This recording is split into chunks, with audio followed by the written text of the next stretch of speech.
हे आहेत गौतम बुद्ध, हे आहेत छत्रपती शिवाजी महाराज, हे आहेत हिंदू आणि हे आहेत बौद्ध. बघा ह्या दोघांना मी एकमेकांच्या समोर ठेवलेलं आहे किंवा दोघांना एकमेकांच्या बाजूला ठेवलेलं आहे. खूप क्यूट दिसत आहेत, परंतु दोघांमध्ये कोणतेही वादग्रस्त नाही किंवा दोघंही एकमेकांना असे काही वादग्रस्त वक्तव्य करत नाही आहेत. परंतु समाजात काही लोक अशी आहेत जी वादग्रस्त वक्तव्य करतात. ते पहा. नमस्ते भैया, अभी हम जा रहे घूमने। ये सब किसने दिया है भैया? बाबा साहेबांनी। बाबा साहेबांनी दिलंय। राम कोण आहे? कोण आहे राम? कोण आहे? कोण आहे? कोण आहे राम? कथा रामाला हाय तरी का राम? असेल तर सांगा बरं का. आम्ही कुठे माहिती का? आम्ही एक अशा गावात जिथे रामाला मानतात आणि तिथे आम्ही काय करतोय? संविधान भाई, संविधान.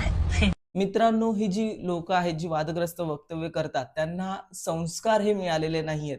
लहानपणी जर आई वडिलांनी संस्कार दिले असते की जेवढे गौतम बुद्ध महत्वाचे आहेत तेवढेच श्रीराम महत्वाचे आहेत, जर ही वक्तव्य त्यांना लहानपणी दिली असती तर निश्चितपणे त्या मुलीने जी दिसायला सुंदर आहे परंतु संस्काराने ती एकदम गलिच्छ आहे, तिच्या तोंडातून हे असे अपशब्द निघाले नसते. आता छत्रपती शिवाजी महाराजांना आपण श्रीरामाच्या स्वरूपात मानून चालूया.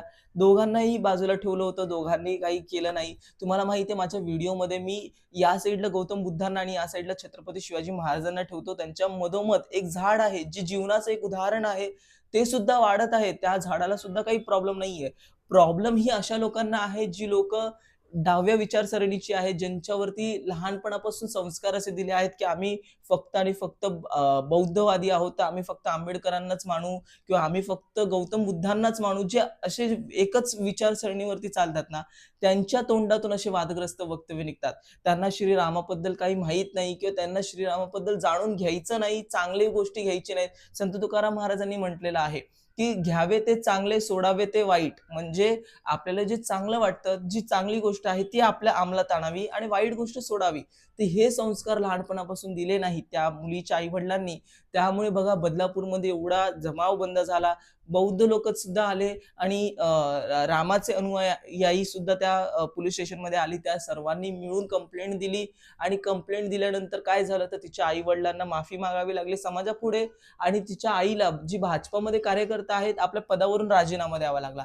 हे सर्व संस्काराचे बोल आहेत मित्रांनो. संस्कार जर लहानपणी दिलं असतं चांगलं तिच्या आई वडिलांनी तर आज कुठेतरी समाजापुढे अशा गोष्टी झाल्या नसत्या.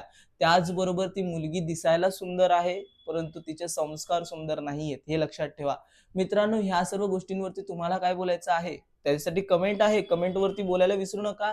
व्हिडिओला लाईक करा, कारण असल्या लोकांना अक्कल घडवणं हेच आपलं काम आहे. बाकी जय हिंद, वंदे मातरम, भारत माता की जय.